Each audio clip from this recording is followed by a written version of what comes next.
Hello, and welcome back. My name is Jack Blade, and today we're playing some Satisfactory. And this is going to be a bittersweet video. This is going to be the last video of this series. We are having a season finale over here. And today we will be finishing up, and I decided to go with some more logistics, and I decided to look at okay, we're making a beginner's guide series, and there is one important mechanic that I really haven't explained well or shown, so I'm going to be doing that. However, before any of that, let's get into what we've done with the factory. Let's finish up its internal logistics so we can look at the rest. All right. When we started, or rather when we left off episode 25, I had switched over all the concrete or limestone input to this big line, but I also started looking at okay, how am I gonna do the steel? So first of all, I removed this line that I had over here before, and I moved everything up to go from this end. Instead, or I didn't move everything up. I started experimenting and did some math to figure out whether or not this was a good place to go from, and it kind of was. So I have actually a clip, I have a save where I show where everything went in the end. And this is going to be a very, very long video, so I'm not going to waffle about and just going to skip on over and explain what was done instead. There we go. We have our output set up now. So because of how much each section of 13 going in here is actually one full belt, 780 total. So if we look at this, you can see that I've split it up. So we have one output going in here, then this middle one goes to the other side, and then it merges up, and you have 3 belts going here, and they're all going to be, it's going to be 3, 3, and then down here we will have that final 1 or 2 belts. And then I have been messing around with some more logistics for these things, starting experimenting with that. I'm gonna have to change that around a little bit though, because doesn't really get the numbers right. But either way, and especially not gonna get the numbers right for the iron. But yeah, and I've done the same thing over here. You can see, because there's only 2 things merging up here. These are gonna be full belts because there's 10 refineries upstairs. However, they put out 800, which is 20 more than what the belts can take. So there's just gonna be they're gonna back up a little bit, but there's gonna be 4 full belts, which goes way above the number that I need for endgame. They send 780 each times 4, and I think I have 2,800 in the Excel sheet. So that's gonna be good. Same thing here. I can just merge all of these up because they get 12 each. So it's more than just merging these up. In the end, I only need 2 belts going out. So I'm gonna put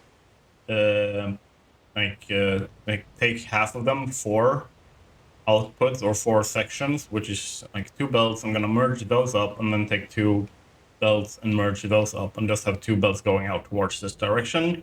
Yeah, so that's the logistics over there. Let's look at the backside. Let's steel logistics. What have I done here? And as you can see, it's a little bit chaotic. And this is the input specifically. So because of how it works, essentially, because this is a smaller section, there's only 2 here.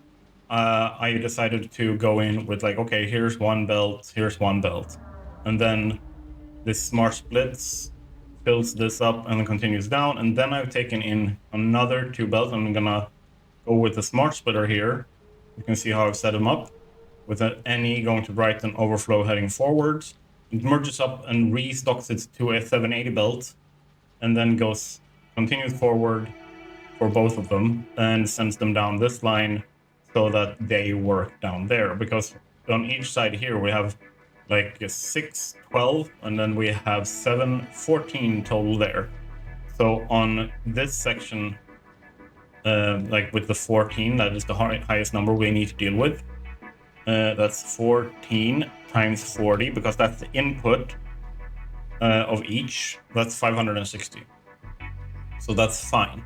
The problem comes down the line, right, when we have 3, because that's 21 sections of 40, which comes down to 780 x 21. That's not correct. 40. It becomes 840. So that doesn't really like mesh up, right? So as you can see, I've done like a bit of a merger here after the first section, where we take from the sections that only have 18. Because if we look at the sections that only have 18 x 40 is 720. So it's going to be sending 60 extra and merge that up after the first section here, giving it that little bit of oomph it needs to fill up and actually run the full line. So that works, and I've done the same thing for, it's been done up here. So I've been done for all the sections, and it works. It looks a little bit messy, but it's actually quite simple. I've just literally like weaved the belts over and above to make sure that the outputs, because I did the outputs first so that they were neatly done, and then I have just like fit this so that it works in between. So it's a little bit spaghetti, but it works. It's a piece of shit, but it works. And the other belts, like these are only for the first few here, and whatever's left over will just merge in with this. And this is the first belt, so that's the first 780 belt, or the first 2 780 belts. But what I've then also done is a bit too tight in here, and taking these 2 belts over here, or these technically 5 sections, for the rest of these sections, as you can see, to make sure that there is a full 780 belt going into each that is then balanced after the first section, where it actually becomes feasible. And then let's see, yeah, I think that's basically it for the steel logistics. For now, we still have more to do, but before then, we have some other stuff to show off. That would be the iron. We have some difficulties with the iron compared to a lot of other stuff. Or rather, there is a complication that arises with the iron rather than with everything else. And that is the fact that a lot of it needs to go for steel production. Like, that's the majority of what it's used for. Most of everything that we use like parts that we would normally use iron for is transferred into alternative recipes that uses steel instead. So what we have done is I have taken all of the outputs for the iron, and you will see the input in a bit, but I first want to show this.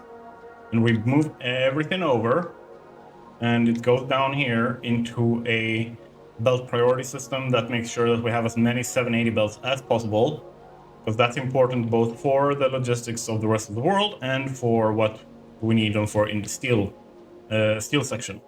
So if we go down here and look at this, you can see that all of the belts has a very simple, like this one, when this belt is like full, it will send over and it will kind of like stagger back here. But basically, this one goes first over here and fills this belt up, because there's only 600 on each belt. So we send it over, and that becomes 780, and the remaining goes forward, and then this does the same thing, and so on and so on and so on and so on, until we have a bunch of 780 belts. Technically, if I remember correctly, we should be getting 160 times 65, I think is the number actually. So let's first check the iron, pure iron recipe, so that we do this right. It's 65 per minute we get out. So if I do 65, and we have made 160, right? That's 10,400. So just to make sure that it's clean, it's divided by 780. Oh, means that we need 14 belts. And right now, like in the output, we have 16.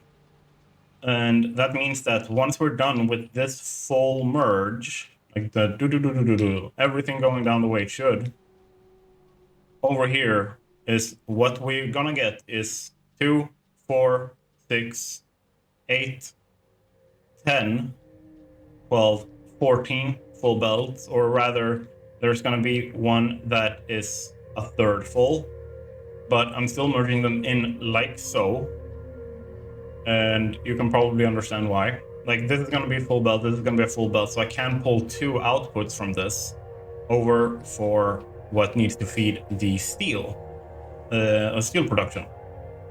And then let's look at the inputs for a second here. I have basically gone, hey, this is the short part, this is the small amount. So I've gone, like, there's a full one going in saying like, hey, what I need here is smart splitters, all of it. So then it continues onward, and then it does the same thing over here. It says like, hey, give me what I need. Thing is, by the time it's done with that, it's used up 700, leaving only 80 left. So I'm taking this second belt, using a smart splitter, merging in so that it becomes full, leaving 160 still on this belt. And then it continues, and it continues, and it continues, and it does the same thing over and over as a staggered feed belt, like so, all the way down, so that it seals all of them. And I've done the same thing over here. It just looks more complex because there's more belts. I've had to do this to actually get enough iron, like, input to make it work, because there is an additional, like, what is it, 2, 3 sections? Let's see.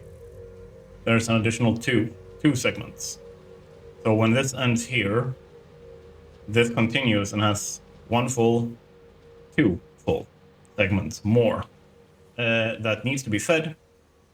So on top of that, just because I could and felt like it, I also did all of the logistics. Here's all the input for the copper that needs to be fed for the copper lines. I have done the output for the copper lines, input on this side for the copper lines, and you can see all of the place. I've also pulled out some foundations to show where the input lines and output lines would go. So like here you got a output line, like this one I haven't really done, not yet, but this like input line over here, input line, input, input, input. So yeah, I've basically set up all the logistics needed. You can see that I had to do a similar thing over here with the caterium, simply because I didn't have like one extra line space here.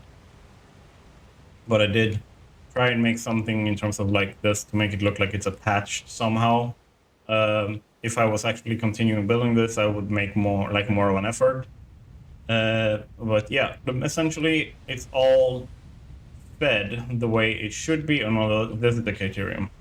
No, yeah, everything is being fed the way it should, the way that I've done the caterium, because it technically doesn't need a full 3 belts, but it does need more, like 2 and then some change. So I've split that up. So 1 feed with the caterium is down here and 1 feed is over here. And then I've taken that some change and put that basically, it's this input here. So I input an extra like 720, 720, or 780, and then I input like another, well, whatever the number is. So like I can put a full belt here. I don't have to care. There's enough caterium on the map that I don't have to care. And and then I can just feed the belt and make sure that everything is set properly. So yeah, like all the inputs, all the outputs are somewhat done. I haven't actually collected up that yet, so let's see what we can do about that. I actually started going a little bit insane with the logistics and stuff, so I decided to first route all the power. So I have done that. So we have the water power, everything to do with pumps and everything is actually here. And if I turn this on, boom, that's one part of it. Like the main switch is still off. So let's go inside and look at what we have here. And we have the bottom floor, and that will pull 5,888. I'm going to turn that. Boom, meaning that once we turn this grid on entirely, it's going to draw 7,196. With that part, let's get up to the next logistics floor. Here. And I have another switch here, where there's an additional 4,800. So let's boom. Meaning we now need about 12,000 megawatts to run what we have here so far. And let's speed on up to the next level, the next logistics floor, where there's another switch.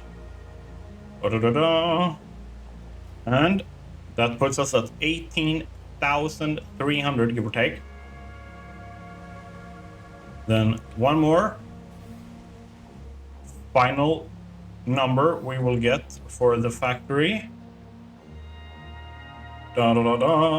It's another 6,000, putting out us 24,296 megawatts is what is required to run this entire factory with everything that includes. So let's head back down to our main switch over here and actually turn this on and see what happens. Boom. All right, so our consumption is at about 17,000 right now. Our max consumption is slightly higher, but it seems to be running no problem. Let's look. Are these running? They are. They are all pumping water. This is good. They're pumping as fast as they can. And then water is flowing over here. If I remember correctly, I haven't put in any pumps. I'm trusting entirely that the head lift from these should be enough. Let's check over here. Is that not the case over here? Should be.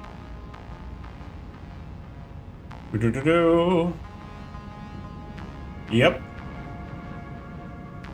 That it is. Perfect. It means it's clearing this, going down, and it definitely is lower than that point. So we will have all the head lift we need to get to the pumps over here. And some of them are working, some of them are not. Just means water haven't reached them yet. You can see that it's coming in a little bit slower, but it is getting filled up where the pipes are, so that we can continue sending water up and then into the factory, which is exactly what we want. So if I go in here and look here, because this is the first level, right? We are getting water. Water is coming in. It's just filling up a little bit slower. It needs to go further down before it hits the bottom. And it has water in every single pipe with a full flow rate, except this one. That's a little bit interesting. Like, you're not connected up? What's going on here? You should be. Might just be a little bit slow. Let's actually go down and check, because that means that there's a pump somewhere that might not be connected. So if we go down and we look, every single one of them here is running.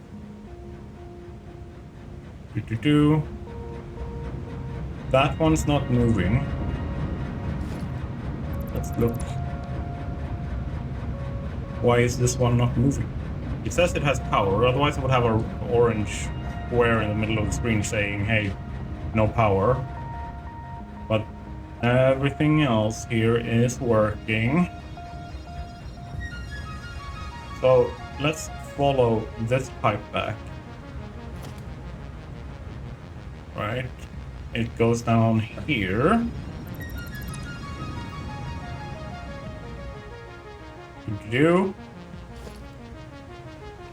Let's see what's happening over here. It is pumping. That is pumping. Pumping. Now it's pumping over here. Okay. Just seems to have been like it lagging behind a little bit. There we go. And these guys, why are you not pumping? Is it because they're full? Might be. Might literally be, because once they get full and like the pipes fill out, they just stop. So let's double check. We're going down here to check that everything has water. It seems to. Water, water, water, water. Water, water. Yep. Seems to be water in everything. Oh, it's a bit low here, but it is coming in. Not low, but it is coming in. Something else is getting filled first.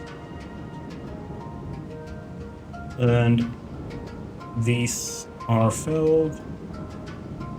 There's water, water, water. Yeah, they all have water. They all have their flow. Very, very nice. Means the power hookup is done. Water is flowing. Now, the final part of this essentially is just like the actual like in-output logistics and the actual bringing in resources. So let's get going with that actually. So we're going from this to this. Oops, nothing's changed. Or did it? Actually, I finished up all of the output logistics and stuff. So all of that is prepped now. So perfectly done. And what I will also now do is do a different thing, because before we've called it resource collection. Now we're going to change it up a little bit, and we're going to look at more of what I call resource sourcing, and specifically has to do with the method of collecting up everything. So, like, while we have now fixed all the internal logistics and all of that kind of stuff is done for this building, it won't start running until we actually hook in resources. So how do we do that? Where do we find the resources we need? Well, technically we would need we need trains to do that. Like, I'm not saying that we don't, but I won't have time to set all of that up. I don't have time to go through all of it and find all the iron ores and the copper and the coal and the caterium and like all of that kind of stuff. So I'm just gonna mock up a different thing that is in no way, shape, or form functional for this level of building.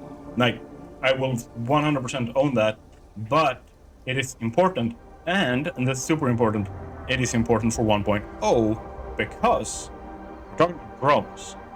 And they become a lot more accessible in 1.0 because now we don't necessarily need batteries for them.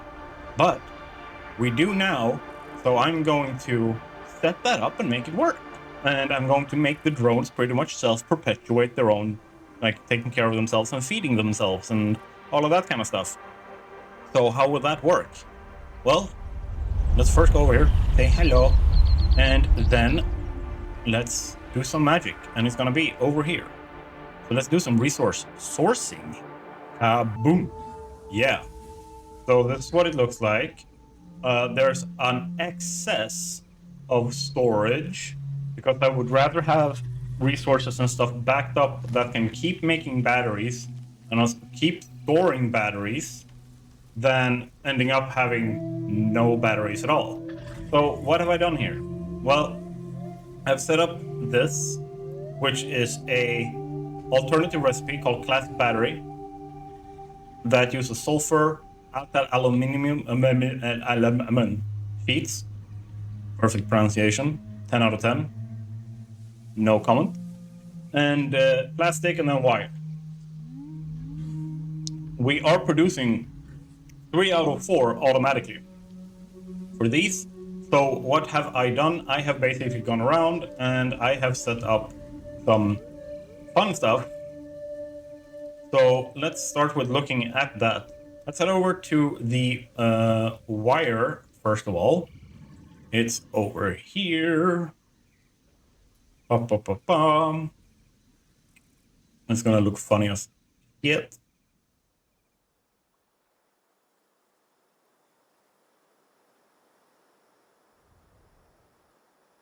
Here we go.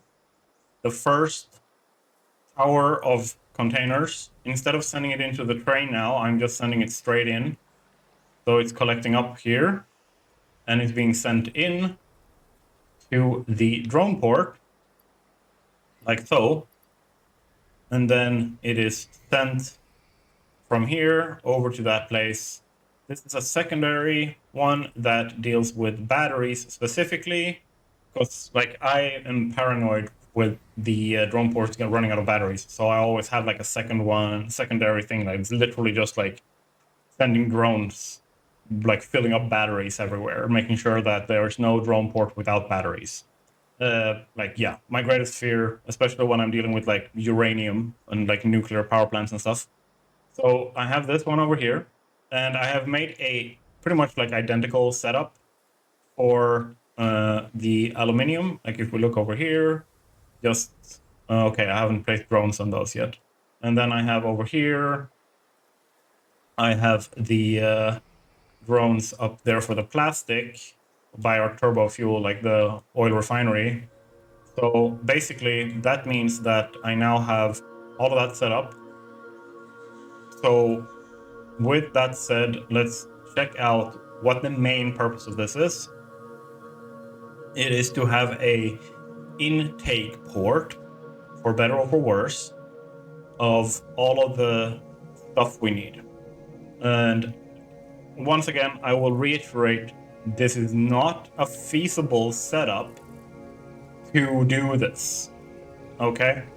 You would need like layers on it. Would need like another maybe 3 rows of these drones to feed enough resources into this to actually make it run 100% efficient. So not feasible. This is just a mock-up so that I can show how drones work. And yeah, I'm gonna change that up later. I don't need those drones. They're just there for visual sake. And because of how many batteries and everything that's gonna be needed over here, I have basically told this, hey, dude, actually send in only batteries to this port, and I'm storing those up once it starts backing up. So this is like an additional emergency storage outside of the one I have over here. The drones over here are only for the, what's it called, for battery production. They have no other purpose. But let's head on over to the aluminium part, and I will show you exactly what I've done over here, because it has 2 parts to it that I need to like make work, give or take. Like, first of all, I've had these towers here for a bit because this is what I've been using to source all the sheets that I've used in the factory. But yeah, I've also put in a ton of copper. You can see here, all of this copper is the manual input that I've made so that it always has enough aluminium to run and make all the stuff. But yeah, I'm sourcing, so I have the sheets, the casings, I have the canisters, the fluid tanks, sorry. And then it's just literally just stacking up a ton of like aluminium sheets that are being sent in here. Okay, yeah, well, I just saw that there's no power here. So I'm gonna do a troubleshooting round and we'll be back, and then we will start up all of the drones. We got everything set up, everything is double checked. Now let's show you how to set this up. So all of these have names. Battery wire in. This is where we accept them. They're sent here. So that one's having fun. Then I go here to this port, and it is currently having no destination. So what I do, make it very simple, is I go to bat wire out. That's bat wire in, go to bat wire out. I've already named them for simplicity's sake. Boom. And then I go to the bat wire up because it's connected now. And I click this, which means that now I have two drones that are flying back and forth to make sure that this is fed. And then I go here. Same thing. This is bat alu sheet in. So I go here. Where do we have bat alu sheet out? That's its destination. You can see that it's going to go like, yep, let's go. And then boom. So now it sends back and forth there as well. And then I go over here. That's bat plastic in. Get bat plastic out, and then back here. And that's about 4 kilometers. So you can see now this is the amount of batteries per trip, right? They use 3.18 per minute. This one uses 2.83 per minute. And this one uses 2.87 per minute. And if you're wondering, like, okay, what does that mean? Or why is that significant? Why do you have to care about that part? We can see now they take off. They're doing their thing. They're a little bit jumpy because of the further distances. It's doing this to save, what's it called? On performance. You can see when it gets close, it actually renders fully, its motion and everything. And we see it fly very nicely. But yeah, like essentially, what we see now is that when they land, they come in. You can also see them here on the map, that they are flying and where they're flying or coming from, which drone it is, like which station is their home station. But the thing is, like, this is just running in wire now. I haven't actually hooked this up here yet because I want to show you guys this. When we've got everything here, I've already, I used a bunch of the, what's it called? Tickets to buy a bunch of batteries to get this kickstarted. But essentially, each of these stations take 100 megawatts to run. Yeah, as you can see over here. And they take batteries. So what I've done is essentially going to set up this to just manufacture batteries for this. And it's 30 per machine, right? Like so. 30 per machine. So these 5 make 150 per minute. And these 3 depots uses 287. Let's say that is like 5.5, 8.7, 8.8, like just rounded batteries per minute, means that they use about a third of one of these to run. Nothing weird, nothing untoward about it. I also shut this off so that we prioritize sending up batteries to these guys.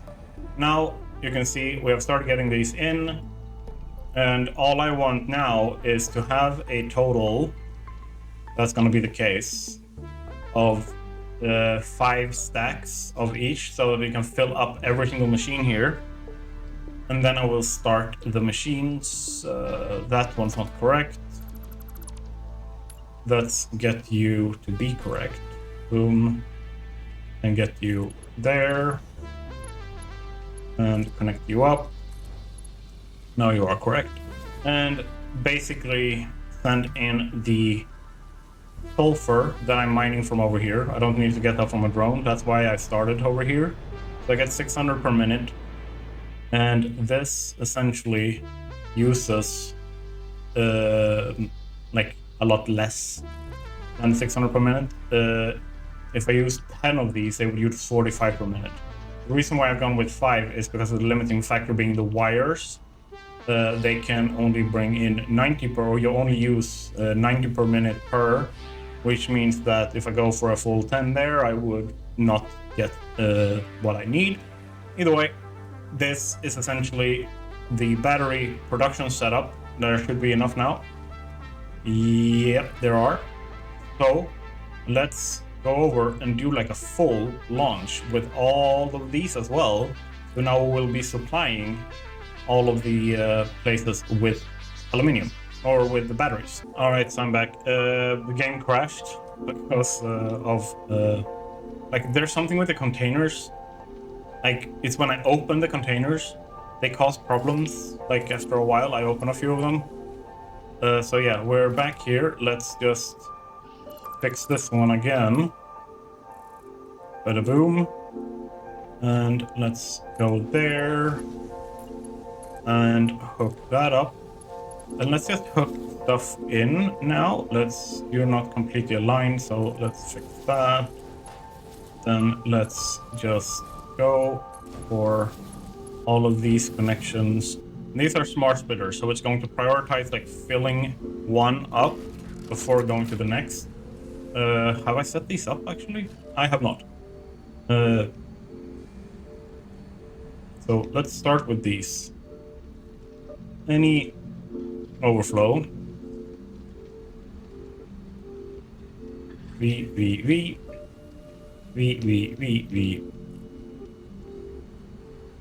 Just making sure that I get all of them. V.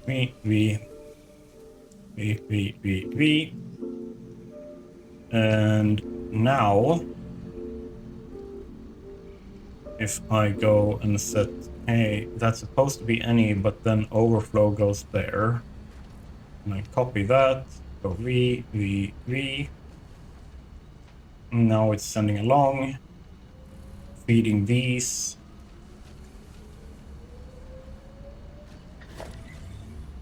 Making sure that they are full. That one's already full. Those are full, that's full. The wire is gonna take the longest. Because there's a stack of 500. But yeah, now we're going to make batteries. So what we can do is start this up again. Yep. So you can see I've set both of these to overflow, so it splits. Like it works as a normal splitter for this now. This is how I can regulate and make sure that I prioritize actually feeding the ones that makes more batteries. So then the rest is just a normal splitter line. And what we're going to do is start these up so they start feeding. So you can set C battery supply Mega Refinery out. So this is where I send them from.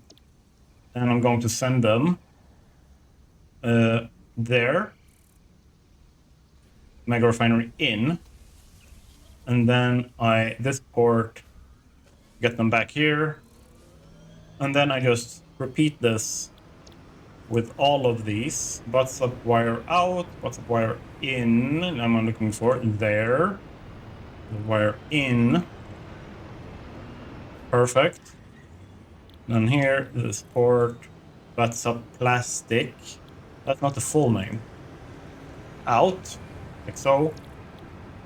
Butts up plastic in to this port, and then it's alloy sheets. There we go, and then I just go like so. Boom. Now I have all of these doing their thing, and you can tell if something's wrong if they're just circling, they're not actually landing. So now we can just look on the map and see what happens there. Like, what are you doing down here? You are just circling like this here. That's a problem. We don't want that. So let's fly over and see what's going on over here. There might still be a drone on this platform. That shouldn't be there. If that's the case, we'll just remove it. Yep.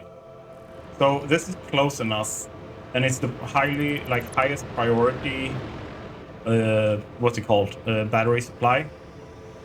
Since this is theoretically, remember, just a mock-up, like using the most batteries. So yeah. Then essentially, like with all of this, with the supply, with the battery production and everything, we are looking at most using one of the manufacturers worth of battery production. So we still have four manufacturers worth of battery production free. And then it's just going to take a shit ton of time for this to like load up the entire system, because there's so many storages for it to fill up before it's considered like, okay, I'm actually full. But it can and it will do this over time, no problem. So if we look, is there something else circling right now? Is this circling? Nope. Nope. No circling happening. All right, so let's move on quickly, because now we have this set up. Now, what we want to do is start working with these. Okay, so how does this work? Like, if you can only send from 1 to 1, then how do you get like 50 nodes to send to like just 3 of these? Exactly how you would think, or rather, like, it's intuitive to the point where it like feels stupid. And let's just cut over and check out the scene that I've prepared for this specifically. And I'm going to grab some resources from the planes here, and we will see what it looks like. We have 2 drone ports set up here, and I'm going to show you something really nice with this when it comes to like battery supply and stuff like that as well. And like, this is like what you would normally do if you're not completely paranoid, like do this instead, okay? So you have your drones here, right? And they are also supplying the batteries themselves. Yes, just like you think. So right now you can see they're filling up with all the copper. And then if we go to this copper mine 2, this port, where do we want to send it? Let's send it to our Mega Refinery resource in 1. Let's send it there, right? There, I'm just going to pick no port for this, right? So now it's taking all the copper, and I'm going to go over to the other one that I put over here. This is another copper node, right? Because we want to send only one resource to one destination, right? This one already has that same setup. What? How does that work? Plus, what you will notice, it will supply its own batteries. And how does it do that? Well, the drones are very clearly working with, like, in a very linear way. So when you look at something like the batteries, they are outgoing, right? So when I send this in, they are marked outgoing. They're not going to be mixed with any incoming resources. So if I go down to the number 1, this one, right? Now that one is just waiting for its turn, right? But all of the copper is now getting shipped over and stored over here. And that other drone flying back to its place over here has taken batteries with it. As an outgoing item from there, it's an ingoing item from here, right? So if we look at this, you can see that there's 5 extra batteries in this. So when it lands, you will see that we get batteries coming out on this belt and actually saving and actually like loading that in while it's getting loaded with the copper. So now that got sent over, or it takes a little bit. It has to do the whole like loading, unloading thing. So when it's done, boom, ta-da. Or didn't actually, yeah, it actually did unload the batteries, but it does use batteries. That's something to keep in mind as well. Like, you use the 6 batteries per trip, it only had 5, so yeah. But essentially, this is it. Like, you can set, like, depending on, like, you kind of want to look at each station. Like, if you're doing this with multiple going to one station, you kind of want to look at, like, okay, do I actually have time to empty out entirely? Like, is it actually like this before the next drone comes in? Because if that's not the case, you need to divert, so you need to start using the second one here, and then the third one, and so on and so forth. And that, like, there's a bunch of different variables that deals with this. One of those variables is the what's it called? My brain is just frozen right now. One of those variables is the time it takes to fly from one point to the other. Like, you can see, okay, it doesn't have any destination set, so I can't look at that here. Let's go over here and look at this one instead then, because it has a destination set, so that works. Then, boom. As you can see, it uses 6 per trip. It uses 2.3 per minute, or 2.73 per minute, and a round trip is 2 minutes 37 seconds. So then 2 minutes 37 seconds is something that you need to keep in mind. Is like, if you time, and does it have time enough to empty in that amount of time? Like, if it brings in like 780 per minute, that's 2.3 minutes, blah blah blah, like all that kind of stuff. Plus you have 2 of them. Like, basically, it's a lot of complex stuff when it comes to math. The best way to check this out and see if it works is actually test it, actually set this up, and have like an extra one in case of, and divert like one drone to the second one. Like, I think these 2 are the maximum that I can use for one here. So I would need to go over here to get the next one, and then the next one, and so forth. So yeah, essentially that's how I would recommend doing it. As you can see, like, the batteries here, they are getting filled up. That's the outgoing, and this is filling up, and this is filling up. So it goes on all the way, but it's splitters, right? So it's going to be very, very slow with this long of a manifold. There's 13 of them here that it needs to manifold around.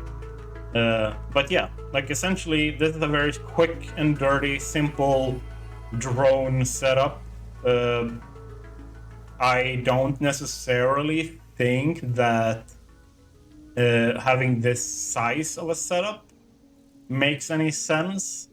I just did this to like overkill it a little bit with like storage and backup and stuff like that, because like once they run out, you're screwed if this is what you're using to fuel your nuclear stuff, for example.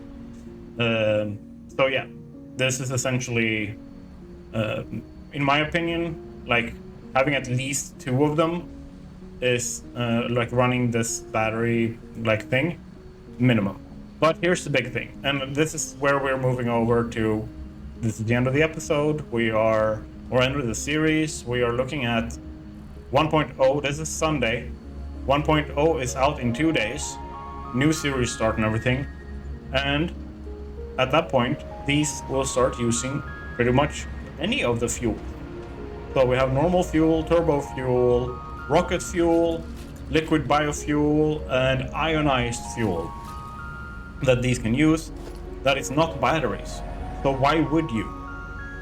The different fuels have different speeds. As far as I've understood it, that's what Snut said. So that's what I'm going to go with.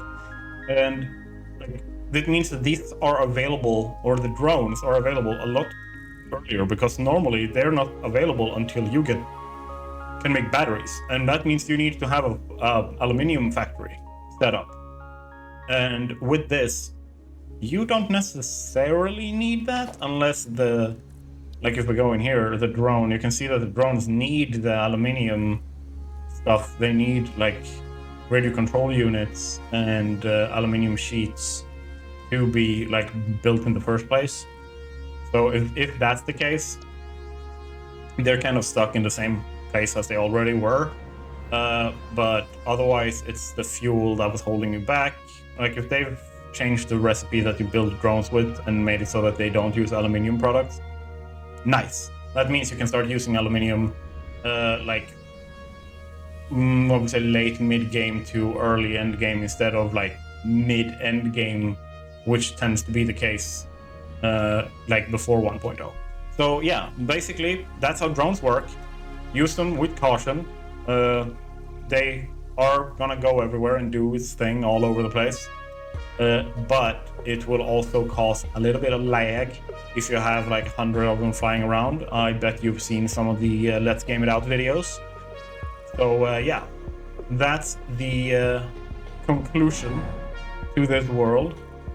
And like I am going to edit this video, I'm going to put that out, and then I'm also going to release a world tour as a separate video, because this video is already way too long.